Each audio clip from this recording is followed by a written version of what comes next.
കർത്താവായ യേശു ക്രിസ്തുവിൻ്റെ നിസ്തുല നാമത്തിൽ എൻ്റെ സ്നേഹവന്ദനം. ദൈവത്തിൻ്റെ മാനപാത്രങ്ങൾ, ഇംഗ്ലീഷിൽ ഗോഡ്സ് ഓണേഡ് വെസൽസ് എന്ന നാമത്തിൽ ഇവിടെ നിങ്ങൾക്ക് വേണ്ടി ഒരുക്കിയിരിക്കുന്ന മഹനീയ വചന ശുശ്രൂഷയിലേക്ക് ഞാൻ ഏവരെയും സ്വാഗതം ചെയ്തുകൊള്ളുന്നു. വേദപുസ്തകത്ത് നാം വായിക്കുന്ന സമയത്ത് ദൈവം മാനിച്ച അനേക കഥാപാത്രങ്ങളെ നമുക്ക് അറിയാൻ തക്കണം കഴിയും. ആയതുപോലെ തന്നെ ഇന്ന് നാം പഠിക്കാൻ പോകുന്നത് ദൈവം മാനിച്ച വ്യക്തികളിൽ വളരെ വളരെ പ്രമുഖനായ ഒരു പ്രവാചകനെക്കുറിച്ചാണ്. വേദപുസ്തകം പഠിക്കുകയും ധ്യാനിക്കുകയും ചെയ്യുന്നവർക്ക് ഈ പ്രവാചകൻ്റെ പ്രവചനങ്ങളെ വായിക്കാതെ പഠിക്കാതെ നമുക്ക് പോകാൻ തക്കണം കഴിയില്ല. അത്ര പ്രാധാന്യം അറിയിക്കുന്ന ഒരു വ്യക്തി, പ്രത്യേകിച്ച് ഈ അന്ത്യകാലത്തെ സംബന്ധിച്ചോളം ദാനിയേൽ പ്രവചനം എത്ര പ്രാധാന്യം അറിയിക്കുന്നതാണ് എന്ന് നാം ചിന്തിക്കേണ്ടതിരിക്കുന്നു. ആ ദാനിയേലിനെ കുറിച്ചാണ് നാം ഇന്ന് ചിന്തിക്കാൻ തക്കണം പോകുന്നത്. അദ്ദേഹം തന്നെയാണ്, ആ പ്രവാചകൻ തന്നെയാണ് ഈ ദാനിയേൽ പുസ്തകത്തിൻ്റെ ലേഖകൻ എന്ന് നാം പഠിക്കുന്നുണ്ട്. ദാനിയേലിനെക്കുറിച്ച് നാം പഠിക്കുന്ന സമയത്ത് പ്രിയ ദൈവമക്കളെ, ദാനിയേലിൻ്റെ ചരിത്രത്തെക്കുറിച്ച്, തൻ്റെ കുടുംബ പശ്ചാത്തലത്തെക്കുറിച്ച്,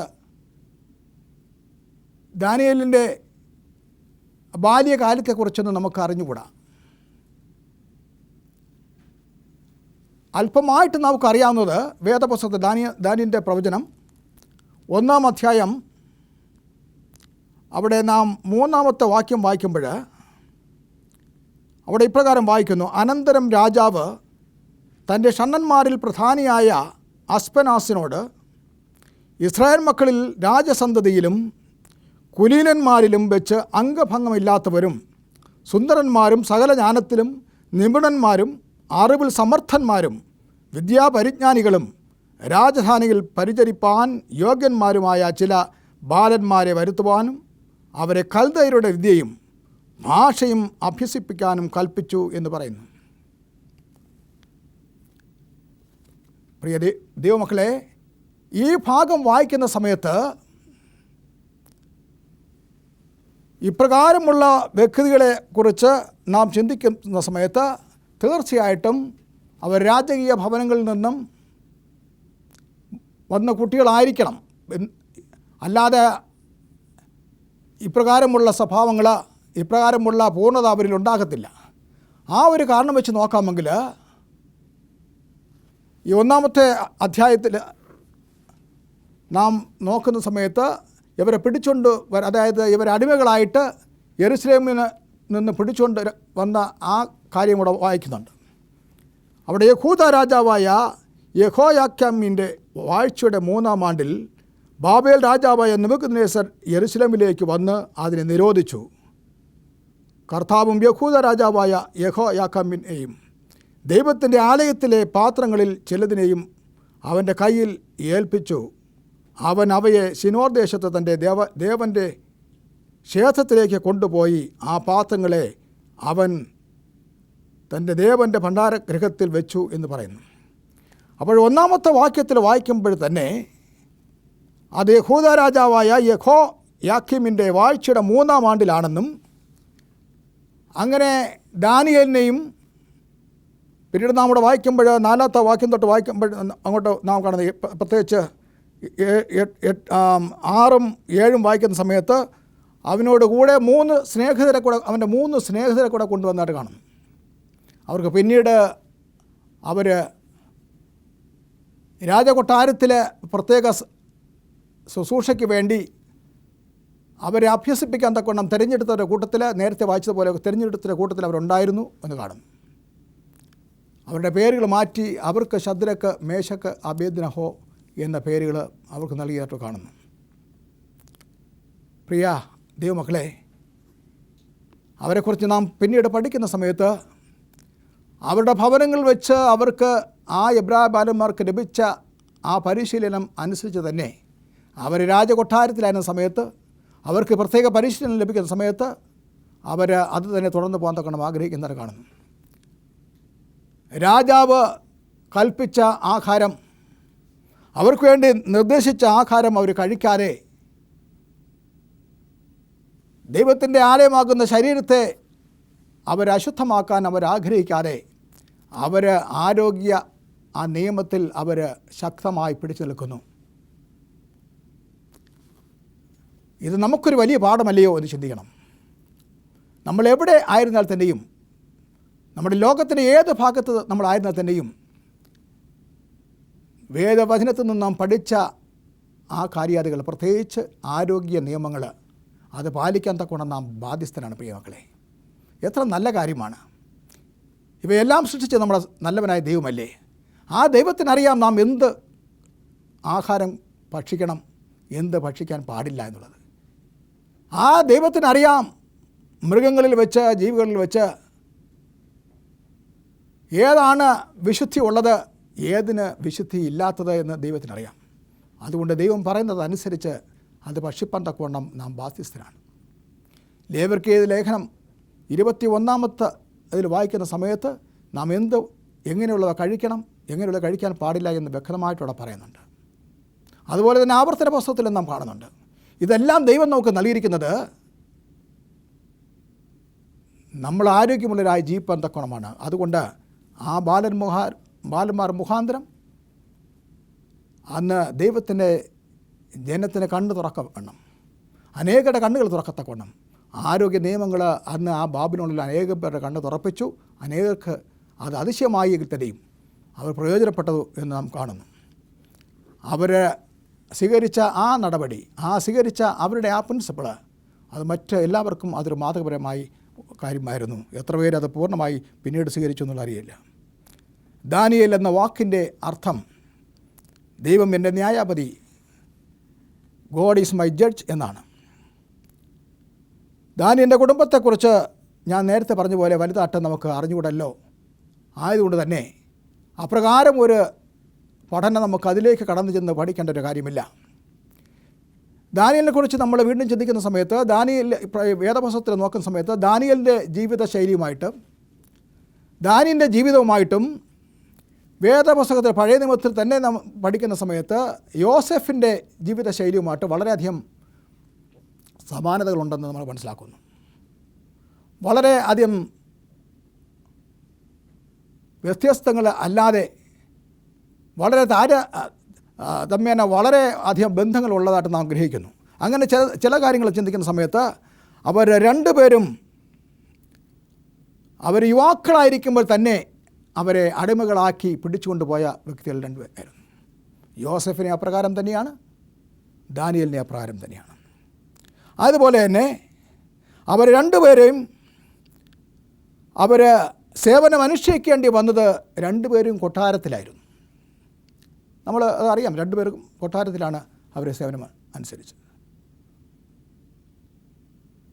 ഇവിടെ യോസെഫ് നമ്മൾ അറിയാം, അവൻ ഈജിപ്തിലായിരുന്ന സമയത്ത് അവൻ ഫറവോൻ്റെ കീഴിലായിരുന്നു അവൻ സേവനം അനുഷ്ഠിച്ചതെന്ന് അറിയാൻ തക്കണം കഴിയും.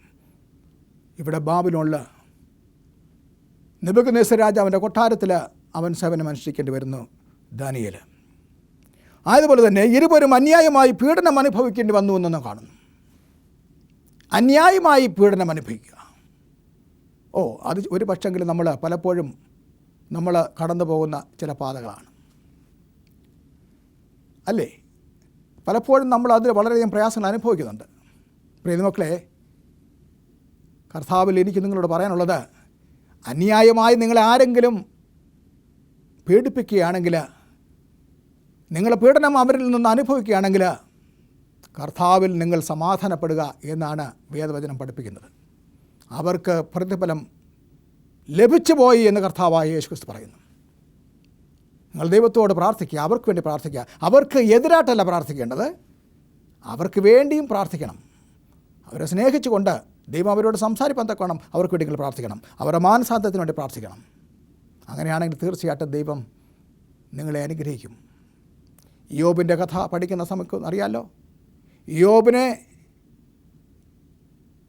യോബ് അവൻ്റെ സ്നേഹിതരെക്കുറിച്ച് 4 സ്നേഹിതരെക്കുറിച്ചും അവസാനം പറഞ്ഞത്, നിങ്ങൾ you are all miserable comforters, നിങ്ങൾ എന്നെ വേദനിപ്പിക്കുന്ന, എന്നെ ദുഃഖിപ്പിക്കുന്ന ആശ്വാസകർ എന്നുള്ളതാണ്. എങ്കിലും അവസാനം നാം നോക്കുന്ന സമയത്ത് യോബ് അവർക്ക് വേണ്ടി പ്രാർത്ഥിച്ചു. ദൈവത്തിന് സ്തോത്രം. അവരെ ശത്രുക്കളായിട്ട് കണ്ടില്ല. യോബ് അവരുടെ സ്നേഹിതന് വേണ്ടി പ്രാർത്ഥിച്ചു. യോബ് അവർക്ക് വേണ്ടി പ്രാർത്ഥിച്ച സമയത്ത് ദൈവം യോബിൻ്റെ സ്ഥിതി മാറ്റി എന്ന് പറയുന്നു. അതുപോലെ നിങ്ങളും നിങ്ങളുടെ ശത്രുക്കൾക്ക് വേണ്ടി അവർക്ക് വേണ്ടി പ്രാർത്ഥിക്കാമെങ്കിൽ ദൈവം ചിലപ്പോൾ അവരുടെ സ്ഥിതി മാറ്റുന്നതിനേക്കാൾ ചിലപ്പോൾ നിങ്ങളുടെ സ്ഥിതിയായിരിക്കും മാറ്റുന്നത്. ദൈവത്തിന് സ്തോത്രം. പിന്നീട് നാം വായിക്കുന്ന സമയത്ത് 2 പേരും സ്വപ്ന വ്യാഖ്യാനത്താൽ അവർക്ക് അവരുടെ രാജ്യങ്ങളിൽ ഭരണാധികാരികളായി മാറുവാൻ തക്കോണം കഴിഞ്ഞു. ഭരണത്തിൽ അവർക്ക് പ്രൊമോഷൻസ് ലഭിക്കാൻ തക്കോണം, അവർക്ക് ഉയർച്ച ലഭിക്കാൻ തക്കോണം അവർക്ക് കഴിഞ്ഞു എന്നുള്ളതാണ് സ്വപ്ന വ്യാഖ്യാനം. അത് എല്ലാവർക്കും അസാധ്യമാണിത്. എല്ലാവർക്കും സ്വപ്ന വ്യാഖ്യാനം നടത്തുന്ന തക്കോണം പ്രയാസമാണ്. എന്നാൽ ഇവർക്ക് 2 പേർക്കും അത് കഴിഞ്ഞു. ദൈവം അവരെ പ്രത്യേകമായി നടത്തി എന്ന് നമ്മൾ കാണുന്നു. പ്രിയ മക്കളെ, അങ്ങനെ സ്വപ്ന വ്യാഖ്യാനത്താൽ രാജ്യത്തിൽ അവർക്ക് 2ാം സ്ഥാനം ലഭിക്കുന്നതായിട്ട് കാണുന്നു. എനിക്ക് നിങ്ങൾക്കും ഒരു പക്ഷെങ്കിൽ അപ്രകാരം ഒന്ന് ശ്രദ്ധിക്കാൻ കഴിഞ്ഞില്ല എന്നിരിക്കും. എങ്കിലും എന്നെ നിങ്ങളെയും കൊണ്ട് ചെയ്യാൻ കഴിയുന്നത്, പ്രിയ മക്കളെ, നമ്മൾ എവിടെയായിരുന്നാലും നമുക്ക് ചെയ്യാൻ തക്കണം കഴിയും. വലിയൊരു ചെയ്യുന്ന കാര്യം അതുപോലെ ചെയ്യണമെന്നില്ല. എന്നെ നിങ്ങളെയും കൊണ്ട് ചെയ്യുന്നത്, ഇവിടെ ഇരിക്കുന്ന കുട്ടികൾക്ക് ചെയ്യുന്ന കാര്യങ്ങൾ, പല കാര്യങ്ങളും നിങ്ങൾക്ക് ചെയ്യാൻ തക്കണം കഴിയും. നിങ്ങളുടെ യേശുവിനെ കുറിച്ച് നിങ്ങളുടെ ക്ലാസ്സിലിരിക്കുന്ന സമയത്ത്, അല്ലേ, നിങ്ങളെ ക്ലാസ്സിലിരിക്കുന്ന സമയത്ത് നിങ്ങൾക്ക് കൊച്ചുകുട്ടികളോട് പറയാൻ തക്കണം കഴിയും. യേശുവിനെ കുറിച്ച് പറയാൻ തക്കണം കഴിയും. നിങ്ങൾ പഠിക്കുന്ന കഥകൾ, യേശുവിനെ കുറിച്ച് നിങ്ങൾക്ക് അറിയാവുന്ന കാര്യങ്ങളെല്ലാം ഓരോന്ന് കഥകളോ മറ്റ് കാര്യാദികളും പാട്ടുകളെല്ലാം അവരെ പഠിപ്പിക്കാൻ തക്കണം കഴിയും. അങ്ങനെ യേശുവിനെ അവർക്ക് പറഞ്ഞു കൊടുക്കാൻ തക്കണം കഴിയും. നിങ്ങളത് ചെയ്യേണ്ട ആവശ്യമാണ്. 2 പേരും വിദേശങ്ങളിൽ ജീവിച്ച് അവിടെ തന്നെ മരിച്ച് എന്നോട് പറയുന്നു. ദൈവത്തിൻ്റെ സ്തോത്രം. 2 പേരും വിദേശങ്ങളിൽ ജീവിച്ച് അവരവിടെ തന്നെ മരിച്ച് അടക്കപ്പെട്ടു. നമ്മൾ എവിടെയാണ് നാം മരിക്കുന്നതെന്നോ എവിടെയാണ് നമ്മൾ അടക്കപ്പെടുന്നുള്ള കാര്യം നമുക്ക് വ്യക്തമല്ല.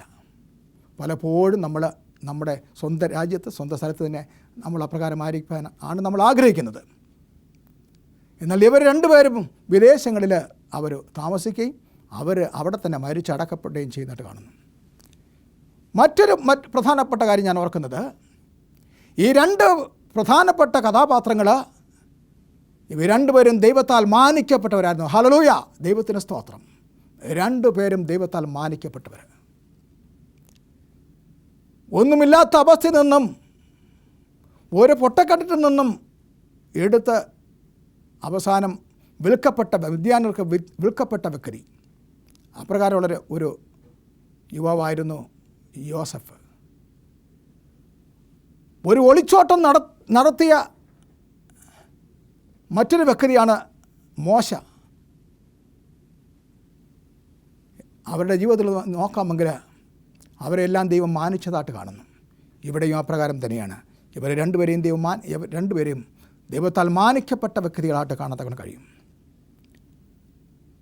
അവരുടെ സ്വഭാവ വിഷയത്തെക്കുറിച്ച് പെട്ടെന്ന് ചിന്തിക്കുന്ന സമയത്ത് സ്വയം നിയന്ത്രണം യാക്കോബിൻ്റെ ജീവിതത്തിൽ പ്രധാനമായിട്ടുണ്ടായിരുന്നു. സ്വയത്തെ നിയന്ത്രിപ്പാൻ തക്കോണം ഉള്ള ശക്തി. ഒരു മനുഷ്യൻ മഹാനായി മാറുന്നത് അവന് സ്വയമായി അവനെ നിയന്ത്രിപ്പാൻ തക്കോണം കഴിയുന്ന സമയത്താണ്. അല്ലാതെ വേലിയില്ലാത്ത പോലെ ഒരു പ്രദേശം ആയിരിക്കുകയല്ല. സ്വയനിയന്ത്രണം വേണം. അവർക്ക് രാജഭോജനം നൽകിയ സമയത്ത് അവരെ തന്നെ നിയന്ത്രിക്കുന്നു. അത് ഭക്ഷിപ്പാൻ പാടില്ല, അത് ദൈവത്തിന് വിഹിതമല്ല എന്ന് ചിന്തിക്കുന്നു. അതിന് ഉദാഹരണമാണ്. അതുപോലെ തന്നെ അസാമാന്യമായ ധൈര്യമുള്ളവരായിരുന്നു. ദൈവത്തിന് സ്തോത്രം. യാക്കോബ് പറ്റി ചിന്തിക്കുന്ന സമയത്ത്, ദാനിയേലിനെ പറ്റി ചിന്തിക്കുന്ന സമയത്തും, മറ്റനേക കഥാപാത്രങ്ങളെ പറ്റി ചിന്തിക്കുന്ന സമയത്തും അവരെല്ലാവരുടെ ജീവിതത്തിൽ ധൈര്യമുണ്ടായിരുന്നു. അതുപോലെ തന്നെ ഇവിടെ ദാനിയേലിൻ്റെ ജീവിതത്തെക്കുറിച്ച് ചിന്തിക്കുന്ന സമയത്ത് ദാനിയേൽ ധൈര്യമുള്ളവനായിരുന്നു എന്ന് കാണുന്നു. ദൈവത്തിന് സ്തോത്രം. അവന് രാജാവിനോട് പറയാനുള്ള കാര്യങ്ങൾ അവൻ രാജാവിനോട് പറയുമായിരുന്നു.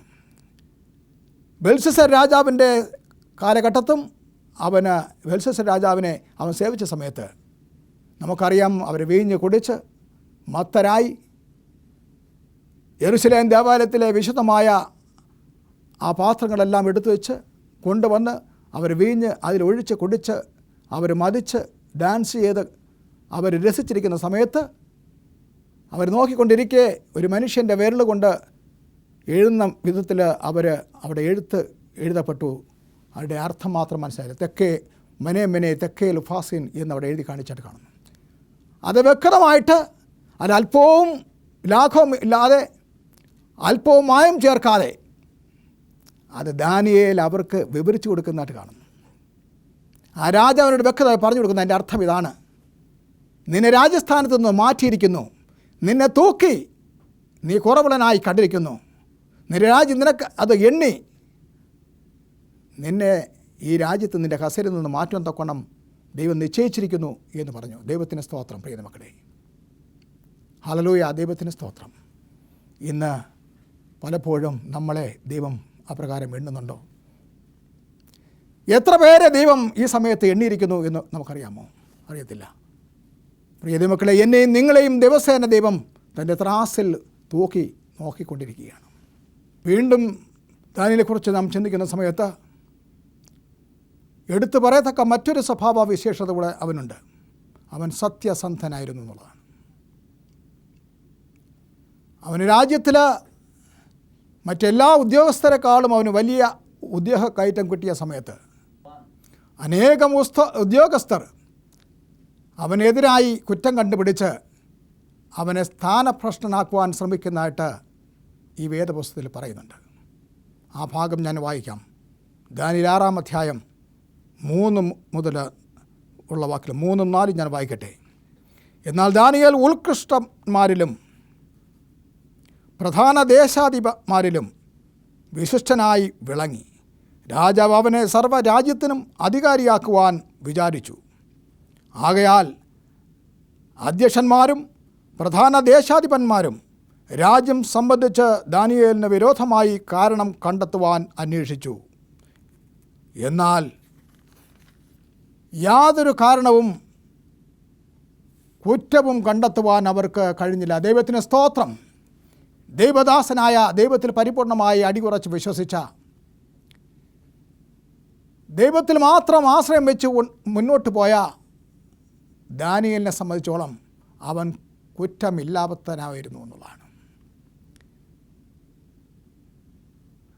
അവൻ ഭരണ നയതന്ത്രജ്ഞനായിരുന്നുവെങ്കിൽ തന്നെയും അവൻ്റെ കൈകൾ വളരെ വെടുപ്പുള്ള കൈകളായിരുന്നു. ഇന്ന് പലർക്കും അത് കഴിയുന്നില്ല എന്നതാണ് വാസ്തവം. ഭരണതലത്തിലിരിക്കുന്ന സമയത്ത് വലിയ ചുമതലകൾ നാം ഏൽക്കുന്ന സമയത്ത് പലപ്പോഴും നാം അറിഞ്ഞോ കൊണ്ട് തന്നെ പല തെറ്റുകൾ ചെയ്യുന്നു. നമ്മുടെ കൈകൾക്ക് വൃത്തിയില്ലാതെ ആകുന്നു, വിശുദ്ധിയില്ലാതെ ആകുന്ന അനുഭവങ്ങൾ. പ്രിയ മക്കളെ, നാം ഒരിക്കലും അത് ചെയ്യരുത്. ദൈവം നമ്മളെ ആ സ്ഥാനത്ത് നിന്ന് പറിച്ചു മാറ്റിക്കളയും എന്ന് വേദപുസ്തകം പറയുന്നു. നാം ഭരണകർത്താക്കളായിരിക്കുന്ന സമയത്ത് തികച്ചും ബോധമുള്ളവരായിട്ട് നാം ഭരണം നടത്തിയില്ല എങ്കിൽ ദൈവത്തിൻ്റെ സഭയെ സംബന്ധിച്ചോളം ആകട്ടെ, രാജ്യത്തെ സംബന്ധിച്ചോളം ആകട്ടെ, ദൈവത്തിന് ബോധിച്ചവരെ ആ സ്ഥാനത്ത് വയ്ക്കും എന്ന് വേദപുസ്തകത്തിൽ നാം വ്യക്തമായി ഈ ദാനിയേലിൻ്റെ വചനങ്ങൾ വായിക്കുന്നുണ്ട്. അങ്ങനെയാണെങ്കിൽ നാം ആയിരിക്കുന്ന നിലയിൽ ദൈവം നമുക്ക് നൽകിയിരിക്കുന്ന കസേരകൾ നാം മാനിച്ചുകൊണ്ട് അത് വിശുദ്ധമാണെങ്കിൽ അതിൻ്റെ വിശുദ്ധിയോടുകൂടെ തന്നെ ആ കസേരയിൽ ഇരിപ്പാൻ തക്കവണ്ണം ദൈവം നമ്മളെ സഹായിക്കുമാറാകട്ടെ എന്ന് പ്രത്യേകിച്ച് എടുത്ത് പറയേണ്ടിയിരിക്കുന്നു. മറ്റൊരു കാര്യം ഞാൻ പെട്ടെന്ന് ചിന്തിക്കാനിരിക്കുന്നത്, ദാനിയേൽ പ്രാർത്ഥനാ മനുഷ്യനായിരുന്നു എന്നുള്ളതാണ്. ദാനിയേലിൻ്റെ പ്രവചനം 2-ാം അധ്യായം വായിക്കുന്ന സമയത്ത് നെബൂഖദ്നേസർ രാജാവ് ഒരു സ്വപ്നം കണ്ടു. ആ സ്വപ്നത്താൽ അവൻ വളരെ അധികം പ്രയാസപ്പെട്ടു. അത് വളരെ വ്യാകുലപ്പെട്ട് അവന് ഉറക്കം വന്നില്ല എന്ന് നാം വായിക്കുന്നു. ആ രാജ്യത്തിലെ വിദ്വാൻമാരെ വിളിച്ചിട്ട്, ആ രാജ്യത്തിലെ ബുദ്ധിമാന്മാരെ വിളിച്ച് ആ സ്വപ്നം പറഞ്ഞു കൊടുക്കാൻ തക്കവണ്ണം ആവശ്യപ്പെടുന്നു. ആർക്കും സ്വപ്നം പറഞ്ഞു കൊടുക്കാൻ തക്കവണ്ണം കഴിയുന്നില്ല. അതിൻ്റെ വ്യാഖ്യാനവും പറയാൻ തക്കവണ്ണം കഴിയാതെ വന്ന സമയത്ത് കോപിഷ്ഠനായ രാജാവ് അത് മുഖാന്തരം സകല വിദ്വാൻമാരെയും ആ രാജ്യത്ത് നിന്ന് ആ രാജ്യത്തിൻ്റെ ഭൂമുഖത്ത് നിന്ന് ആ രാജ്യത്തിൻ്റെ പരിധിയിൽ നിന്ന് കൊല്ലുവാൻ തക്കോണം ആജ്ഞ പുറപ്പെടുവിക്കുന്നതായിട്ട് നാം കാണുന്നു. അങ്ങനെയാണെങ്കിൽ തീർച്ചയായിട്ടും ഇവിടെ ദാനിയേലും ശദ്രക്കും മേശക്കും അബേദ്നെഗോവും അവർക്കെല്ലാവർക്കും ഇതിൻ്റെ കൂടെ മരിക്കേണ്ടി വരും. ഈ സമയത്താണ് ഇവിടെ പ്രാർത്ഥനയുടെ ആവശ്യം വരുന്നത്. ഇവിടെ 2-ാം അധ്യായത്തിൽ ദാനിയേൽ 2 അധ്യായം 17-ാം വാക്യം വായിക്കുന്ന സമയത്ത് നാം ഇപ്രകാരം വായിക്കുന്നു: പിന്നെ ദാനിയേൽ വീട്ടിൽ ചെന്ന് താനും കൂട്ടുകാരും ബാബേലിലെ ശേഷം വിദ്വാൻമാരോടുകൂടെ നശിച്ചു പോകാതിരിക്കേണ്ടതിന് ഈ രഹസ്യത്തെക്കുറിച്ച് സ്വർഗസ്ഥനായ ദൈവത്തിൻ്റെ കരുണ അപേക്ഷിപ്പാൻ തക്കവണ്ണം കൂട്ടുകാരായ ഹനന്യാവോടും മീശായേലിനോടും അസര്യാവോടും കാര്യം അറിയിച്ചു. അങ്ങനെ ആ രഹസ്യം ദാനിയേലിന് രാത്രി ദർശനത്തിൽ വെളിപ്പെട്ടു എന്ന് 19-ാം വാക്യത്തിൽ നാം വായിക്കുന്നു. ദാനിയേൽ സ്വർഗസ്ഥനായ ദൈവത്തെ സ്തുതിച്ച് പറഞ്ഞത് എന്ന് കഴിഞ്ഞിട്ട് നാം വായിക്കുന്നു. പ്രിയ മക്കളെ, ദാനിയേലിന് പ്രാർത്ഥനയിൽ അവൻ വെളിപ്പെട്ടു. ആ സ്വപ്നം എന്താണെന്നും സ്വപ്നത്തിൻ്റെ വ്യാഖ്യാനം അറിയിപ്പാൻ തക്കോണം ദൈവം അവനെ അറിയിക്കുന്നതായിട്ട് കാണുന്നു. പ്രാർത്ഥന ഒരു വ്യക്തിയായിരുന്നു. പ്രാർത്ഥന അവനെ വളരെ സഹായിച്ചിരുന്നു. പിന്നീട് നാം നോക്കുന്ന സമയത്ത് അവന് വളരെ താഴ്മയുള്ളവനായിരുന്നു എന്ന് കാണുന്നു. അതുമാത്രമല്ല, സ്വർഗീയമായ ദർശനം ലഭിക്കുന്ന ഒരു വ്യക്തി കൂടെ അവനായിരുന്നു. ദൈവത്തിന് സ്തോത്രം. നമ്മളിൽ എത്ര പേർക്ക് സ്വർഗീയ ദർശനം ലഭിക്കുന്നുണ്ട്? ദാനിയേലിന് സ്വർഗീയ ദർശനം ലഭിച്ചു.